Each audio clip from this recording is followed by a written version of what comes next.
head, slowing down and taking no time. I gotta keep it rolling. Those windshield. Welcome everybody to the Gig App Worker Rodeo Roundtable, where we have, of course, Kim's Side Money Plans. Everybody give a little love out to Kim. She's a little under the weather. So is my son. I think it's just everybody is a little bit. We got Mr. Tom Kelly on the far side. We got Michelle right beneath us. And we were trying to find a video for you guys. Maybe we'll find it before the episode is up. And then we got Cheyenne will be with us in just a few minutes. She had to take care of something. But after this ends tonight, you guys go over to the Gig Geezer's channel. He's going to have a new podcast, and it's every week it's going to be different guests or whatever he's doing. But tonight's the first one, and he asked me to be on it. I'm going to be on it, and I want to promote that out because I'm interested. He has a lot of background with he was in Houston as a writer for like one of the bigger papers from 1975 to 82. He's done some podcasting. He's worked for other newspapers. He's a very good writer, but he does all that, last mile B2B stuff in a cargo van or his is a cargo, not a sprinter. Yeah. And every year he shows his way to six figures. Every year for the past 3 years, he has a good channel and he's shown how he gets to six figures exactly. And so this is going to be something different though. I don't have any idea what it's about. So come over and we'll find out together. I might be running from it. I don't know. But this is the first week. I was just thinking this is the first week in a while that we've had a no guest, no like major prep that I had to do or something was, if you guys caught last week, I thought it was awesome. It was a lot focused around Rideshare Professor. He's never been on here before. And I think he had a lot of good things to say. So if people are thinking, well, yeah, you didn't get around the table enough. Well, yeah, because we probably won't see him again for a while. It's tough to get him on things or just to get him to be able to lock down time. And I think he had a lot to say, and I think the timing was good. And I think all the pieces lately have, they've been great. We had Luis on and Sergio, and then we had the delivered guys on. But this is the first week just kind of back to normal, or just a normal week here for us. And Kim sent me an article that we are going to go through too. That I was looking at as well, because this leads to other things. But first, I did want to talk about this horrible story that I read, because that sounds fun, right? Horrible. Let's good way to let's go with the horrible. But it was from the 13th. When was the 13th? Like 4 days ago, right? Or yesterday? Yesterday. Okay, so here we go. This is regarding, obviously, Uber Teen. Just what did we expect? A 19-year-old man posing as an Uber driver. So here's how, already in the first half of a sentence, because there's a comma, at the first half of the sentence, we're already at posing as, and he's using a family member's account. I just want to make this very clear, because this happens all the time. People share their accounts with family members all the time. So it's not like this one guy was posing as a driver. This happens all the time. So it should just be in the norm. But a 19-year-old man posing as an Uber driver who reportedly said he was driving under a family member's account was arrested after allegedly raping a 15-year-old girl outside of a school. So here we go with Uber Teen. The ordeal happened on October 23rd. This is recent. After the teen's mother, she had ordered a Uber Teen rideshare to pick up her daughter from school. According to the victim, the sexual assault lasted several minutes after the man got in the back seat and overpowered her just outside of the south gate of her high school. He grabbed her from the neck, pinned her down to the seat, pulled down her pants, yada, yada. We know where this goes. Horrible things. The teen's mother added that she noticed the ride was taking longer than it normally does. It was past her drop-off time, and her daughter wasn't responding to calls or texts. Okay, so again, I want to highlight here, this is Uber's security feature that the parents can watch, but this actually goes into exactly what we've said. So what if you could watch? Oh, this is taking a long time. Yeah, because things aren't going good. Right. You know what? Like, now what? Yeah, I'm calling her. I'm okay. Well, it's supposed to have this whole thing's supposed to have a safety button in there, like all calls, all hands on deck. Okay, so where's that? Like, did she hit that? She's a sophomore in high school. So yeah, I mean, the story goes on that we don't need to get into it. But again, here we go. And Cheyenne just joined us, so in case she missed it, we're talking about exactly what we've been talking about happening, and what we had Torsten on with last week. A 19-year-old girl on October 23rd in L.A., or a 19-year-old man posing as an Uber driver under his family member's account. So I'm sure this was a normal thing that he does this, but he raped a 15-year-old girl right outside of her school in the car. This is exactly what I said last week. I'm like, yes, you can see where the person's going. You can see that it stopped, but that doesn't stop what's happening. Right. No, and then so according to the mom, and we just said this too, but so she noticed it was taking longer than normal. She tried to call her. She wasn't responding to calls or texts. Where's the safety button? And first of all, the safety button wouldn't do anything anyway. The phone also could be thrown out the window, like we discussed. But we just talked about this last week. Now, obviously, this happened. I wish we had known about this to just put it into last week's piece, because October 23rd is a little ways back. It's 3 weeks ago. But nonetheless, this is now hitting the news yesterday. And what the hell, everybody? I know they're trying to make it sound like, oh, the 19-year-old was using his family member's account. But let's go back to the problem there, because that's what I was saying too. This happens all the time. There's family members who share accounts all the time. But I can say I'm a family. But I can say I'm a family member and not really be a family member. I just say I'm a family member. Or you could be that. Who cares? Or you could be a family member. Who cares? Like, a lot of times these are like two cousins that just keep a car going 24 hours a day. How did the situation end? Did she get out of the car? How did it end? Yeah, after he held her down or whatever, it was listed as a molestation, not a rape, and he was released on bail. But see, like, he held her down. He raped her though. Like, what? It was forcible. Yeah. Oh, well, yeah, and it was. And he claims it was consensual. She says it was not consensual. It's he said versus she said, and it's weird to me though that. I mean, you hear part of the story, and it's like, it happened right there at the school. Yep.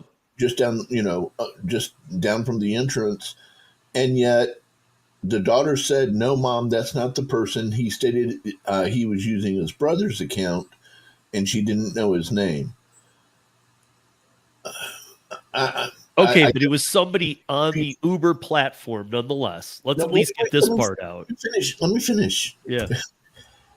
My confusion is that's a weird conversation to have if you're about to molest somebody. What do you mean? Why are they talking about whose account it is if he's going to molest her? So this was a conversation that she had with her mom before the incident happened? Like, she was speaking to her mom? After the incident happened, right. Mom said, I had license and the color of the car. I had a picture of him, and I asked my daughter, is this the person? The daughter said, no, Mom, that's not the person. He stated he was using his brother's account, and she didn't know his name. My confusion is, why would you have a conversation with somebody about whose account it is and then sexually molest them? Most likely, and obviously we're assuming here, but maybe her mom did speak to her about who's supposed to be picking you up, like, because you could see it, right? Like in the app. So maybe she saw that it's a different person and she's like, hey, you're not my driver. And he's like, oh, it's my brother's account. That's exactly what I was thinking. Because even the Uber Teen account's going to be extra careful and show you who the driver's supposed to be. Okay, it's supposed to be this person X. Hey, are you person X? No, I'm person Y. I'm his cousin or his brother. Or the mom wanted to go nuclear on the driver and said, "Is this the person?" So that way they can go to the cops and say, "This is the person who did this to my daughter." And she was going nuclear on the person just looking at the picture. So yeah, that's definitely most likely what happened there. But I mean, I think Tom's talking about the conversation with the driver and the daughter before it happened. Yes. And I'm assuming it's just that she saw in the app that he's not the person that was supposed to pick her up. And she's like, "You're not this person." And he maybe said, "Well, oh yeah, it's my brother." And she's like, "Oh, okay, cool." Okay, so stop right there. Teenagers, right? So she says, "Okay, cool." But now she knows who he is, and then he decides to molest her? Well, how much does she know? Are you Paul? No, I'm Tim. Oh, okay. You still don't know anything. Yeah, well, my biggest part here is that, again, look, she wasn't 17, and again, it wouldn't make it okay. He's 19, she's 17. Nonetheless, it's in an Uber. None of this is okay. It's not okay for the two passengers in the back to hook up in an Uber. That's not allowed. But this is a 15-year-old girl. Yeah. I mean, that's kind of where I don't really hear who the driver was. Just, is this him? Yes. Okay. For the record, today, a 17-year-old girl tried to get into my car, and I wouldn't let her. Wow. Yeah. I'm not going to let anybody, no unaccompanied minors, period, in the story. It's not debatable. I'm not here to discuss it. Yeah. I'm not doing it. What's Uber saying about this? Probably I mean, I was telling Tom before you guys got here, I was like, we were talking about this a little. I was thinking, already, the first sentence of this, a 19-year-old man posing as an Uber driver, comma, I'm not even through the first sentence, posing as an Uber driver. My thought is this guy probably does Uber full time with his brother, and they have one car and they both do it full time. So he's not posing as one. He's been one for a long time, fakely with his brother, and which makes his brother just as accountable too, or whatever. Well, what happens? I mean, I'm not that I think this is right by any means whatsoever. It is wrong beyond all belief. But devil's advocate, what happens if it was an actual driver and the daughter was just running late because she was doing something on her own and lied to say, "Hey, I'm late because this driver did X, Y, and Z to me," just to get out of being late and being in trouble with her mom? I feel like there's two sides to the story, but a lot of times there could be other sides to it as well. Yeah. Well, I'm assuming this was a whole investigation, and she went to the hospital and all that kind of stuff. No. No, he admits it happened. Okay, and he said that that's just stupid. He admits that the two of them hooked up, but he says it was all consensual. Okay, he said, she said, consensual with a 15-year-old. Well, that's what the police said that even if it's consensual, that's still statutory rape. Yeah, because she's not 18, right? Yeah. Yeah. Plus, I don't buy that. Plus, I just think it's rape.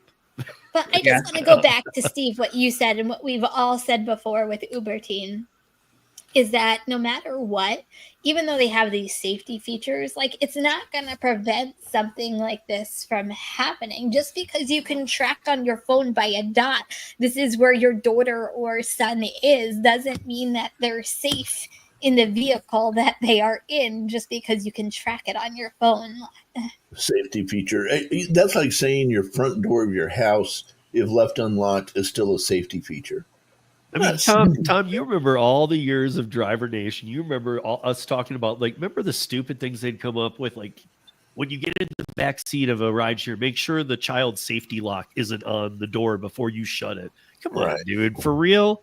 These are the best answers a global multi-billion-dollar company comes up with. Yeah. There you go. Where's the dash cam footage? Well, I mean, the other thing is, what if they're still dissecting this? What if neither was what if he had an Uber account, but they haven't let to the press yet that he wasn't a legal driver? What if they're still sorting that out? I'm not just saying illegal in terms of to this country. I'm just saying wasn't vetted properly and got his account off Facebook, no matter who he is. Right. Yeah. I mean, this is where it becomes a problem. I mean, it's like, hey, look at this story. Let's move on. Like, what do you mean let's move on? This is a big deal. Like, Uber should be shut down for a minute. Like, something big needs to, these wrist slaps do nothing.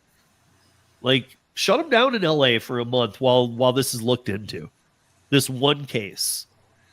So you know what? You're shut down for a month. We're looking into this. Yeah. You know, I remember the Say My Name campaign because of Samantha in University of South Carolina or North Carolina. You know, like, because her family had money, that became like this huge thing. Yet we knew of all these other drivers and riders who had been attacked in such more vicious, horrid ways. Not that any is better than the other, but they turned it into this just say my name. Okay, that's not an answer either. Because you can order an Uber for somebody else. I can order an Uber for my drunk passing out friend. It's up to the driver to say, I'm not taking them, but they still, I mean, like, I could be like, yeah, you're going to have to probably walk her up to the door. She's gone. Like, that's not something to say to a driver who's looking to do bad things. Yep. You know, I mean, Kim, you'll remember we had Larry and I forgot about that. I was thinking about that as we were talking about it. I'm like, oh, that poor Uber driver that was involved in that. I mean, that was Larry. Larry Duncan does rideshare in Bowling Green, Kentucky. Not the biggest town. He's very well known. He's lifting with Larry on Instagram, and he's married. Great guy. I've known Larry years. And he takes photographs with all these girls from Bowling Green all the time in the car. They all love him. They call him. They're like, Larry. But this one girl walked out and she's like, hey, you got to take my friend home. And she's passing out. And he literally looked at her and said, you idiot. He said, no. He goes, get in here. We'll take her back. You walk her up to the door and I'll bring you back here for free. But I'm not taking your drunk friend. And he goes, and shame on you for even allowing that. So, like, that's not a friend. I thought there you go. That's how you handle it, rideshare drivers. Yeah, I thought you were going to talk about the incident in Colorado with that one kid who was completely wasted, and thank God for Luis getting him back into the Uber. Oh yeah. Oh no, that's too personal. That's like people we knew. We didn't know him. Oh, I thought no? He wasn't any one of us. No, remember, he just came, like, it was a random person. No. Oh, okay. I'm thinking of something else. We got a lot of thinking of something else going on. Now. But speaking of that, I mean, this is crazy. Again, guys, more FTC, a lot more FTC, a lot more fines are coming. But this one's crazy because this one's from years ago. Kim sent it to me earlier this week. And I had just seen it that morning, and now I've been reading other pieces on it too. But this DoorDash agrees to pay $11.25 million settlement over tip misclassification in just Illinois. Okay. Now, I know this is coming in, like, okay, even Illinois, because we're going to talk about some dates. I'm going to tell you right now. Okay, I'll just say this $11.25 million is from 1997 till October or September or October of 2019. So it's a 2-year span before the pandemic. There's a whole other one from the pandemic coming till now in Illinois. And then there's other ones coming in other states. And we already know Uber's been caught 3 times. This period we're talking about, Uber's been caught 3 times stealing tips. And every time it's the same old story. So here it is. It's a DoorDash. And you guys got to remember, like, we're all going to feel like this is right now. But you got to remember, go back to like pre-pandemic, and this is their thinking, and it's gonna make sense even to right now. DoorDash and the state have reached a tentative settlement over a claim food delivery platform DoorDash violated the Illinois Consumer Fraud and Deceptive Business Practice Act by telling customers tips would increase drivers' pay. I mean, that's what I thought tips did. So it's not kind of a no-brainer, right? But rather than doing that, however, tips were used to reduce the amount paid to drivers. according to the complaint by the Attorney General. Now, remember, they're paying this outright. They're not even fighting it or trying to whittle it down. They're just paying it. They're saying, yep, they just need a judge to sign off. They're like, we'll write the check. So they're very much, we know we did this. Same thing as what they got caught for in California, same time period, and they did the same thing. But rather than doing that, giving it to the drivers, however, tips were used to reduce the amount paid to drivers. So DoorDash encouraged customers to tip as much as possible, indicating that all of their tips would go to the workers. Instead of putting tips toward driver pay, DoorDash could get away with contributing as little as $1 to the worker pay and allow the tips to make up the rest. So this is what they were doing. They were taking all of the tips and they were making it so that every DoorDash order cost them $1. That's it. And that all of the rest of it was being like almost tip pooled in a percentage base out to the drivers who were supposed to get the increase. But we all know back in that era, it was still hidden to the point where it's like you really could get a lot more on a tip after the fact. So, okay, so literally they were doing this like tip as much as you can. It all goes to the drivers. Yeah, of course it should. That's what tips are. But the company says it believes its practices, and this is a quote, properly represented how Dashers were paid during this period. But it was pleased, again, still in the quote, but it was pleased to have resolved this years-old matter and look forward to continuing to offer a flexible way for millions of people to reach their financial goals. Now, the day that this was settled was the day the next one was filed.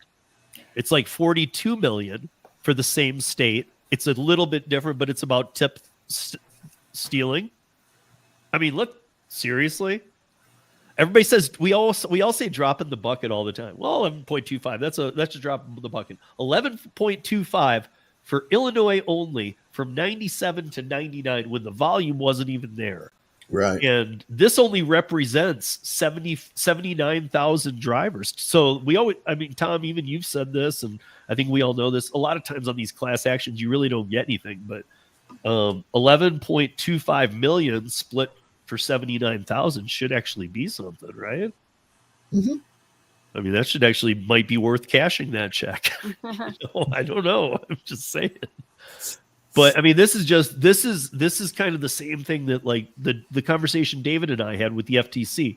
This is the same kind of stuff. Why can't you use third-party apps? I don't know. Why can't we? Are you asking me why we can't? I don't know.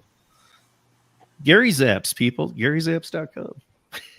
You know, like, you should be using those. They're safety apps. The apps don't want to install them. You know, they want you to have to decide in 3 seconds. I see these states fighting about, oh, we're gonna lose the 60 seconds on getting an offer now. It's only gonna be 30 seconds. And I'm like, man, like rideshare from the beginning, but like even still now is like 3 seconds. Like well, I've said so since the beginning, since I even started DoorDash, we as drivers just have to trust that DoorDash is giving us what customers are truly tipping us, because we don't know for sure, right? We only know what DoorDash is spitting out to us as drivers. Like, we don't know the truth behind what goes on from when the customer places the order, tips us, to it getting to us. Like, unless you have that conversation with a customer. You can, but we, like, as a driver, you wouldn't know that. So, but at the same time, the customer has to trust the DoorDash that the tips that they're putting in is going to the driver, but they don't know that either. So it's that middleman, which is DoorDash, that all these billions of people have to put trust in. And when you see stuff like this, does that trust really exist after something like this? Right. Definitely not. No, definitely not. I mean, first of all, how is everybody going to feel in like a couple weeks when this story comes back and it's like DoorDash being fined $41 million in Illinois for tip stealing? It's going to be like, didn't you just pay $11.25 million like 2 weeks ago? I mean, it's going to become a point where people are going to go, wait a minute, this isn't chump change. You guys are stealing a lot of money. Yeah. And to Kim's point, like, who knows what they're doing behind the algorithm? This is what they're doing up front. Oh, sorry, we're not supposed to do that. Well, if you think about it, and Tom, you're smarter at math than I am, you take $1 from every single driver, every single order over the past how many years, how many millions of dollars did they just pocket into the company by doing that? Yeah. Right. I mean, this is why I think everybody on this panel, we all love, and I know all of you guys watching, I know all of you love full transparency. I say it all the time. It's like a broken record, but I don't care that this is my broken record thing, is that show me complete transparency, take away an acceptance rate, and I don't care what you do with your app. If everything is just an offer and everything's a penny, I just won't do it. But no harm, no foul. That's cool. Like, I'm not going to do it. But if you want to, if that's the vision you have for your company and you're being transparent, go ahead, run yourself into the ground. Be my guest. You know, it won't work because that's what it is. But when you're, you know, I was yelling about this on the podcast this week. Like, why when we were talking to the DoorDash attorneys through the para attorney, why on earth were we finding out actual numbers of things? Because we were requesting certain things. So, okay, why were we finding out that, like, however many it was that they had for coding in the 2020 and the 2021 year when we had to deal with their lawyers? Why was it that out of their allocation of coders, 2/3 of them were literally put to the side to hide and deceive for the platform, and 1/3 were to upkeep it? Like, these were numbers we got to see. There wasn't, we didn't get to win anything. We knew that if had it gone much further, there was no win. It was just going to cost more and more and more and lose. But luckily, because of this and because of the way David handled this through the lawyer, we at least decided not to waste the opportunity to get a few things out of them. Well, that's one. That's a big one. It's crazy. That is a big one. That's a huge one. So you've got this. I mean, the app goes down sometimes. I mean, for the most part, I think all of us can say DoorDash. Again, you guys do it more than me, but it's it's usually up and running. It doesn't go down much. I mean, we've seen National go down or whatever occasionally, but it never lasts too long. You know what I mean? Like, it's a pretty, like, robust app.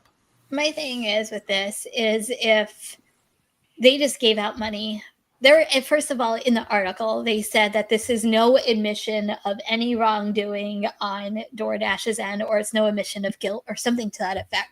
Well, you just paid $11 million and you just paid off somebody. Hello, to me, that, in my opinion, that's just, you're guilty because you're just paying someone, you're paying them off, basically what it comes down to. But if they found this in Illinois, it is happening everywhere, not just the state of Illinois. Like, it's happening in every single state. So, yeah.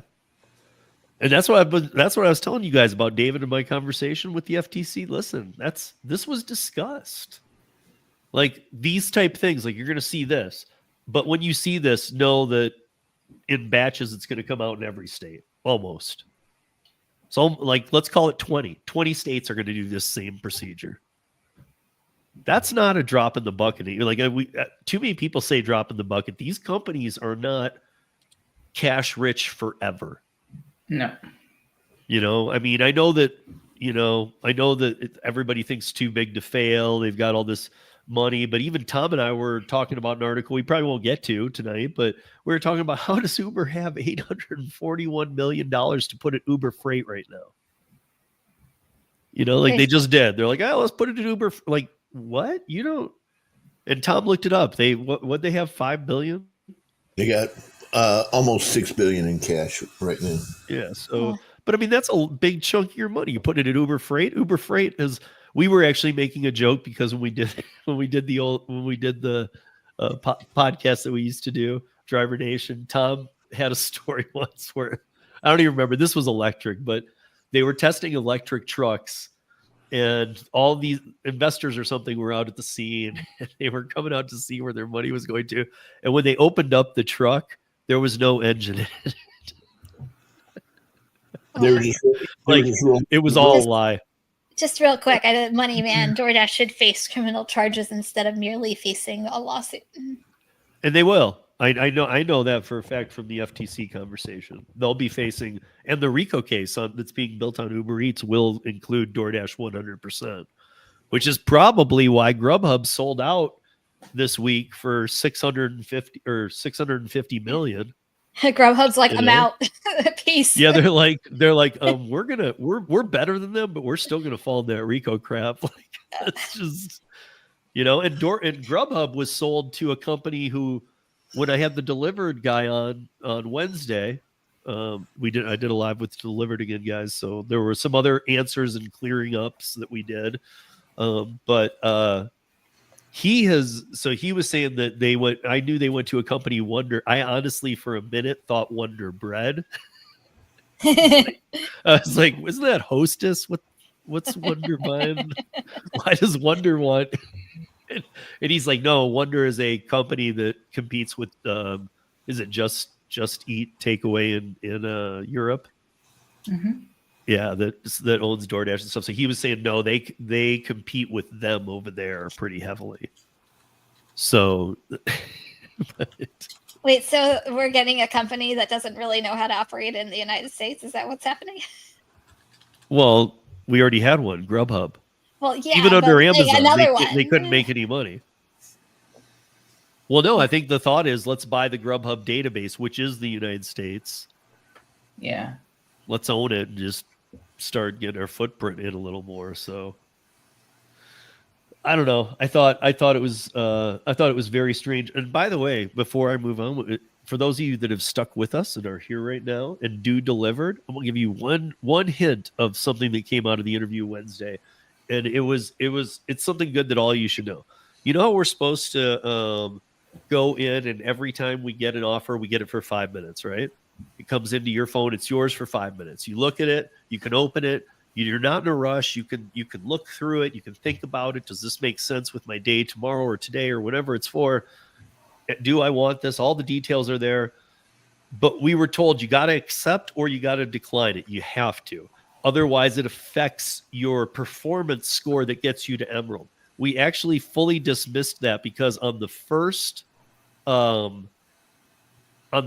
interview that Kim and I did with them, and Gigwise, we talked about it, and they actually went and kind of reconfirmed and remolded it to be the fact that it doesn't affect your delivered score that they look at all. All it does now is if you miss 3 in a row, like if 3 in a row time out that come to you in a day, you won't see any more that day. But there's no harm, no foul. You will be put back in the queue at midnight for the next day. And there's no scar on I was like, so if I just don't get 3 in a row, he goes, you won't see any more that day. But he even said that you'll be able to claim from open board. You'll be able to do that kind of stuff. He goes, but you won't get any more offers that day. So I thought, okay, I mean, at least that's better than thinking, oh, you got to like pull over and like hit the brakes if you're on the highway and like figure out how to accept or decline or try and drive and do it and whatever you might be doing. Like, it's not do or die. It's not going to kill your chances. Although we also discussed it's very slim that you can become Emerald if you're not. Okay, so just real quick, I'm looking at Tom's message that he just put out to everybody. This one? Yes. Okay, so I'm just going to break this down even further. So the periods of time. So even say 10% of the orders during that of this number, when you really break it down, was just $1. That's still like billions of dollars. No, it's 8 billion total. So yeah, it's 8. Right. 880. But that's total number of orders, though. Right, but I'm saying even 10% of the orders. Right. So maybe Kim is right, because who knows how much they're taking off each of those 8 million. Right, that's my point. Like, we're talking like millions to billions of dollars that they're pocketing off of drivers and putting it into their company, opposed to paying their drivers fairly, but yet we get deducted on our base pay to $2 base pay. Well, they just do that so that they can claim that they're paying drivers. And it's funny how they're telling you should make sure to tip your drivers. Really? Because we know of cities where you don't do that. Like in Seattle, you've now removed it and you've made it so the delivery has to be finished and complete before the tip can go in. Well, what's interesting too about this stat is out of that 8,849,000,000, Michelle did a little over $1 billion of those. So I mean, it just shows you how Michelle and her groups did. Yeah. I mean, yeah, I don't know. I to me, this is just crazy because this is, when Kim first sent it to me, I had already seen the article, but I hadn't read it yet. I had seen it. She sent it to me, and so then I'm sitting there reading it on my phone, which normally I don't do, but I wait till I get home. So I'm reading it on my phone, and I see the dates, and I'm like, oh my god, this is what, 6 years ago is the last date included on this? Right. Like, think of all the evil things they've done since. I can't tell you how many times that article that has been submitted in the big groups over and over again. People, yeah. No, it is. It's, yeah. Oh, I missed something. I have to go. I just wanted to. May I share one thing? Yeah, please do. I just saw the private chat thing, and I was like, I guess I missed something. But yeah, share what you please. So I know you always ask me what's so big. Okay, nothing is bigger this week, and we deviated. Nobody cared because in my mission in the group, I say, we talk about gig economy. Most of our drivers do multi-app if it's available to them, and of course, I mean, I don't know, what do they do at Uber and DoorDash? Do they have little focus groups and they sit around and say, what different program can we come out with now?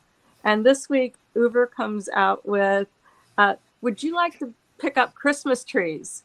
And I sent them the whole 9 yards, about 4 to 7 foot Christmas tree, live Christmas tree that they would pick up and put on top of their car. And it could be 50 pounds and deliver it. Basically, I put it up on the page. Within an hour, I had 100 reactions to it, and it was hell, no, and no. One person said they might consider it, but does it come with a Santa hat to wear? Right, Santa hat. How much would I be paid? Would it be a third floor apartment building? I'm 60 years old. Can you imagine? No. Is it going to affect my AR if I don't do it? Of course, but in Uber, it said it would be an opt-in or, opt-in if you wanted to do it. But, I mean, is there any limits now to what they'll ask us to possibly do? And that's a big deal. Delivering a Christmas tree is a huge deal. Huge. So now I can see me try to drag up a Christmas tree up 3 flights of stairs, crashing down and trying to drag it up. While we still have Michelle here, though, I need to say this because I'm not 100% sure they haven't done this before. I'm just saying maybe it was through Connect or something else. I don't know, but I feel like Christmas trees have come around with that talk before. But just realize, I could make an order now, like a Bud Soda triple stack. That I want a mattress from Mattress Firm. I want a Christmas tree. And as soon as they get close to the house, go, you know what? I want to add Chinese to it too. Yeah. So go get me some Chinese food too. Or how about your Costco water? 12 packs of 40. So you can water your tree. Our 50-pound bags of dog food along with that. Let's do it all. Is anybody in the chat? Not only has anybody or you, Michelle, before you leave, have you even seen a Mattress Firm offer? No, but I did talk to the Mattress Firm manager who said, I think I mentioned that before on here, but it's worth mentioning again, that they're small little packs that they've compartmentalized. They're still heavy, but they're small. So, right. It's that. No, I haven't seen it. We have That's lots the biggest thing. I don't think there's one out there. I don't think anybody said, you know what, I'm getting Chick-fil-A. I might as well get a mattress too. Yeah. It's an expensive item. But Let's do this right now. Let's ask everybody in the chat, yes or no. Would you deliver a Christmas tree? Mine is a hard no. I have a brand new car, and there's no way any of those needles are getting in or out of it. that was I said. wouldn't. Needles, sap, little critters that live in there. No. Well, I mean, what No. am I being paid? Because I put it on the roof. So I don't Nobody really knows. care. One person did say, now it's the internet, and sometimes he said that he did do one, and it was a $5. It was $5, and the tree fell off. First of all, if you're Wow. so lazy, if you're so lazy that you need to get your Christmas tree delivered by Uber or DoorDash, just get a fake tree, people. And I love real trees, but just get a fake tree. I mean, this is just sad. But it's the convenience thing. And hey, What happens if the tree gets delivered and it's like a Charlie Brown Christmas tree, and the customer blames the driver for the crappy? that was mentioned. Yeah, that's not what I wanted. I wanted a. That's not what I wanted. You brought me a Douglas fir, but I wanted a Fraser fir. Right, yeah, and dude, what's this? One of the sides is horrible. Just put it to the back wall. You shouldn't have to be explaining anything to anybody. No. Yeah, but my thoughts are, as I said at the beginning of just talking about this, is do they just sit around and dream of more things that they, and I know Tony did a video, and he said in that video that he food was just the beginning, that he envisioned having lots of different partners and doing lots of different mattresses that don't sell, yes. trees that don't get delivered. And by the way, if any of you do the tree thing, make sure to stick a squirrel in it right before you get to the door and make it like Christmas Vacation for the people. Yes. But as much as our people like to earn money, they said not doing it, and it didn't matter what. No way, no how. So it'll be interesting to see who does opt in for this new venture. I mean, what if somebody puts a spy cam in the tree? Oh, We never know. Now you're getting a little too far out there, really. It's getting dark now. You would never know. I'm thinking Santa hats, ugly sweaters. You're thinking cameras. thanks for having me. I do have a Of personal course. empathy. Michelle, thank you for joining us as always. Thank you. Michelle. Good night, everybody. Good night. By the way, Steve, I just saw in a DoorDash Facebook group, but for Canada, that you guys' little rewards program thing is coming here now. Oh, good luck. Have fun. What is the rewards program? I don't order Well, DoorDash. silver platinum thing. Oh, No, the rewards tiers? program is fun. Is that tiers? Kim? Yeah, the Which tiers. one's this one called? Okay. It's coming It's the over here rewards now. program. Good luck. Have fun. No, I wasn't late, Cody. I'm going through these now. What's up, Bubba Sue? What's up, Cody? Too? I wasn't trying to 48 minutes in, you're going through the chat. yeah, I am. I mean, look, we've had some rough episodes, guys. Hey, Thomas, how are you? We got there's too many Thomases. We got Tom on the panel. We got Thomas Mathis. We got Charles Thomas. What do you? Two of you guys need to change your name. I had Becky. mine first. Hopefully, I'm getting everybody here. What's up, Tommy? How are you? Eric Berry, how are you? Yeah. I don't think anybody should be delivering these trees, by the way, guys. Just my personal opinion. No liability. Unless, again, if somebody has a good example of our trees aren't even set up, I don't think yet. You can't go find trees yet. So I don't know, but I'd be interested to see what they pay you. It's still not something I would want to go out and do, but if I was working DoorDash and every offer was $1 with no tip, or there was trees for $40, I would do the trees. And for those that have pickups, definitely would do the trees kind of thing. Yeah. But again, I don't think it's going to be a high paying thing. I think it's going to be very horrible paying. Watch how actually. many are not going to have any tips associated with it. Exactly. Purchaser renter. Yeah, I would even. Wow, that's a lot. I would even actually say more though, potentially.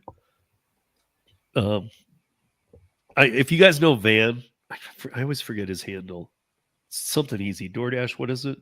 DoorDash. I feel like he keeps changing it and I never know what it is. I feel like it's just simply DoorDash delivery or something. Or delivers. It's something easy like that.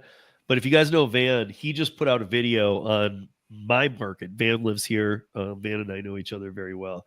And he put out a video about, he's like, I only do Uber Eats here in town because you can't make even $1 because of all the illegal accounts here in this town on DoorDash.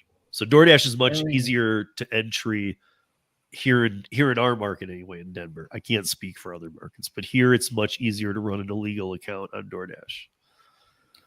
I'm assuming every market would be like that, though. It's not like if they have you check your face or anything like that. Yeah, but even Uber's is just a flat face check. And when I have the guy on from Incognia who does the security software for Uber, for DoorDash, for these companies, he was saying like, well, like Instacart where it has you turn, he goes, that's a little better. He goes, the flat face of Uber, that's worthless. And he said, and then he told me what they're really looking to do in the interview was, he said, what we really want to do is just make sure it's your phone. We're looking to have device verification. Interesting. Yeah, like, I mean, basically, if you guys are like, well, I don't want that on my phone, like, even if somebody like Gary was in here right now or something, he could tell you that if he searched Incognia is the name of the company, they're in half of the phones in the world. So, but if he searched the code on anybody that uses gig apps, it's in your phone already. So, Well, yeah, I did a video, was it last week, a week ago, that there are some areas testing social security number verification. What? I did see something about that. I didn't watch the video though. What is it now? You got There are some areas in the United States that are that if I want to go online are going to make me type it in. They're going to ask you for your full legal name and your full social security number in order to verify yourself on DoorDash to start working.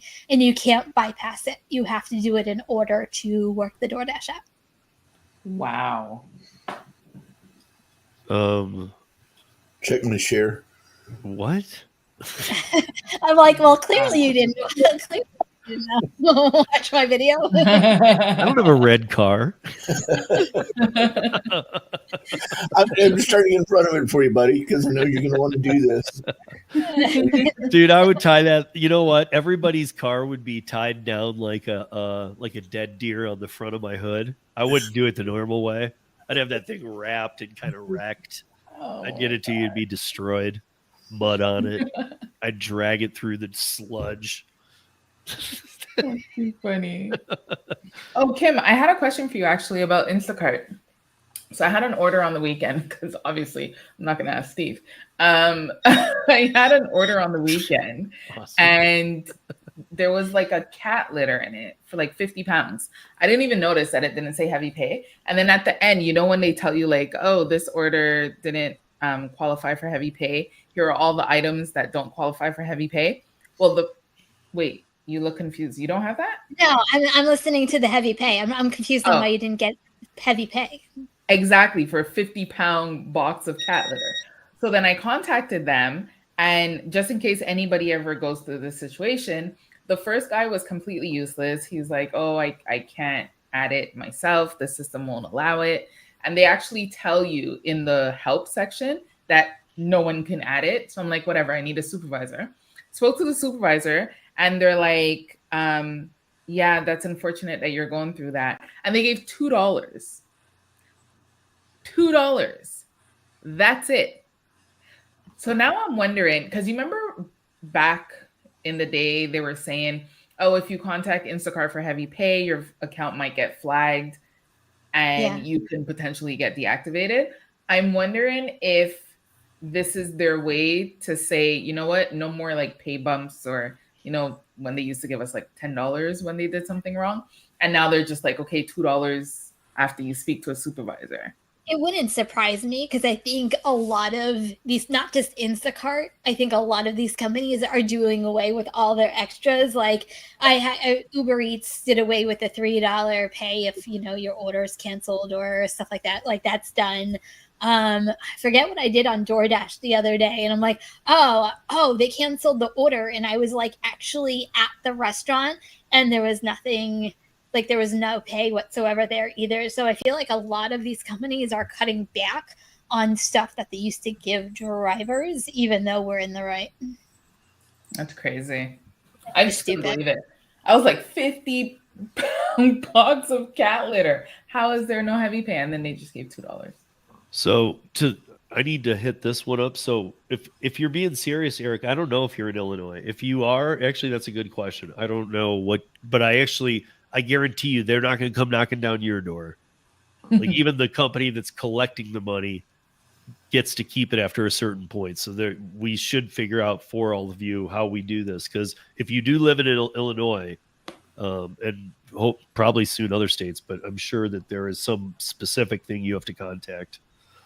I don't know if that was in the article or not. I will look. If it is, I'll put it in the show notes. Otherwise, I'll take a look for it too. But yeah, so no mattress firms. See, nobody's seen any of these mattress firms. Nobody.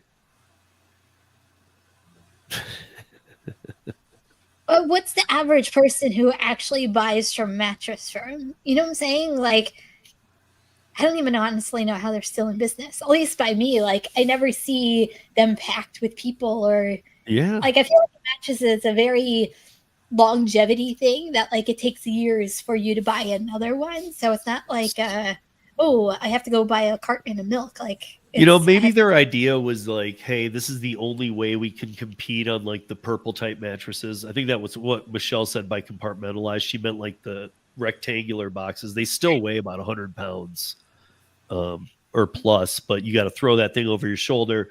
But I think that's their only way to compete with like Amazon for that day delivery. Because otherwise, even Mattress Firm has their own delivery trucks for their real furniture.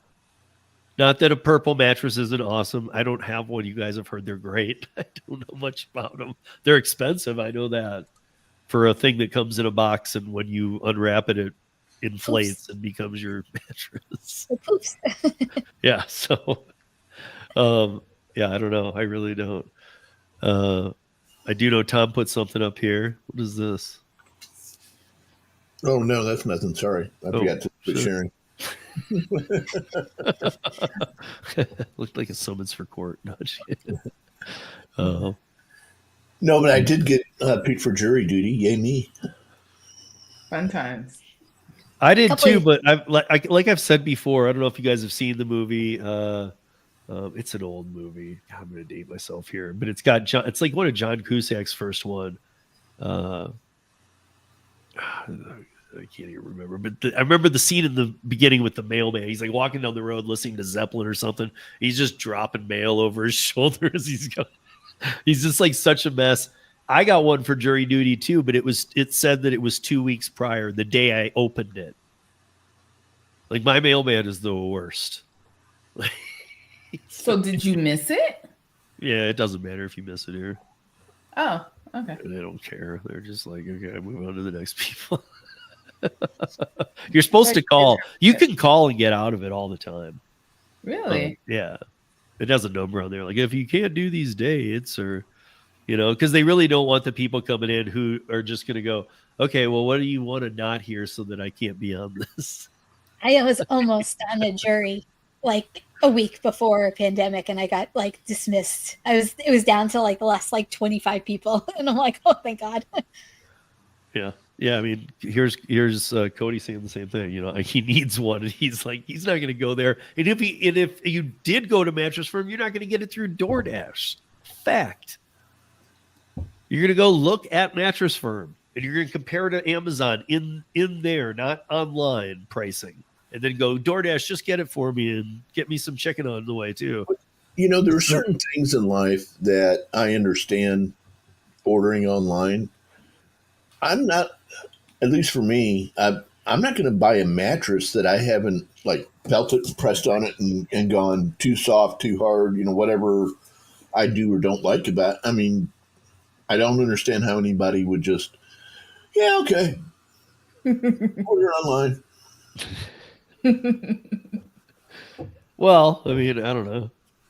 I guess it depends also on the generation, though, because like I think the younger ones, they really don't care. Like, I guess, like, to your point though, like maybe I'm old and I'm old school, but like I ran department stores, so I ran furniture departments. Like, it's just something you go and you lay on to see if it's firm, is it soft, is it good for your back? Because like there's you have to figure out before you make a purchase, because like it has a lot to do with your sleeping and your back alignment. Like there's a lot to do. But let us all not forget the pandemic.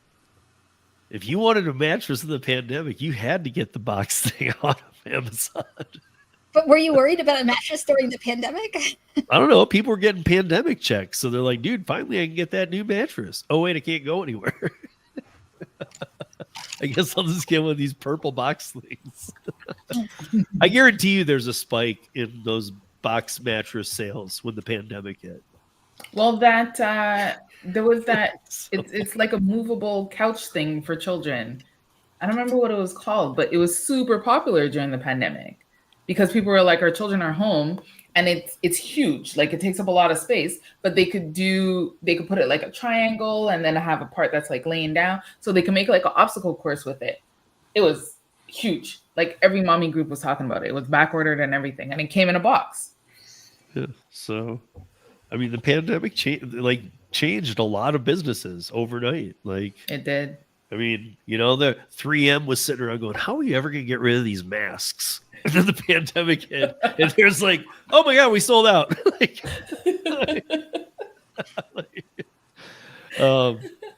But anybody else got anything left for this week? Because we're going to wind it down because we're at the top of the hour. Kim, you got anything? Cheyenne, Tom, you got any words of wisdom or last things we should talk about? No, go make your money. Isn't Thanksgiving coming up for you guys? Yeah, end of November. So, which is also weird because I always thought it was the third Thursday of November, but it's the fourth this year. Yeah. Oh, okay. It's always the fourth. So next week we can give some tips on doing deliveries for Thanksgiving. Shit, or do you mean me looking up? Okay.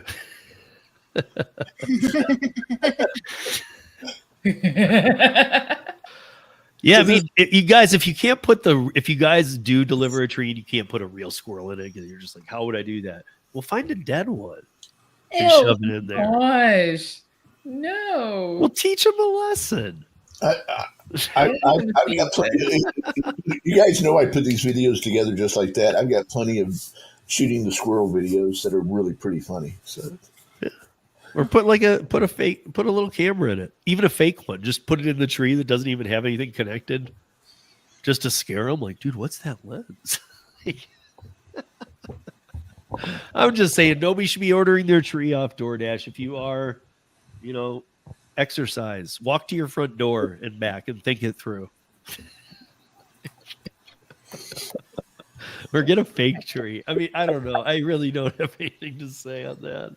Well, the thing is, now they can do everything. They can order a tree through Uber. They can order from Walmart all the, the bulbs and the ornaments and all the lights and everything else that you need. So you go to Walmart, do that, get your dinner while you're at it. You get like full service going to your house. Can you tip bait? With no tip.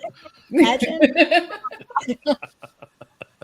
Somebody sees like this $100 tip on. They're like, you know what? I was never going to do this tree thing, but I'll do it.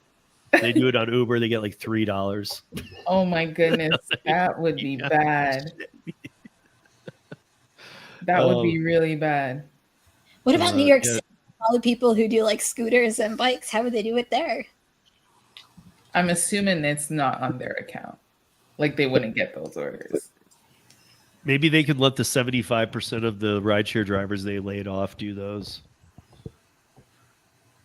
I don't know. Tom, am I supposed to share that other picture? No, right? No. Okay, I'm gonna. I'm sorry. I keep forgetting to. There. Oops. Oh, I think I Tom. I just kicked his extra screen. I didn't do that. He's gonna be pissed. Sorry, Tom. It wasn't me. It was. He'll be back if he's not. Oh shit, Tom, I love you. You know that, dude. You're my guy. You guys, if you are up for a little bit, in about 10 minutes, I am going to be the first guest on the first episode of Gig Geezer's whatever it's called. I can't remember now. I forgot. What is it called, China? Because you were related. We won't relate it to it, but what was it? What? Oh, you were relating it to somebody's. Oh, there's Tom. Me off. I kicked the other one. It booted you.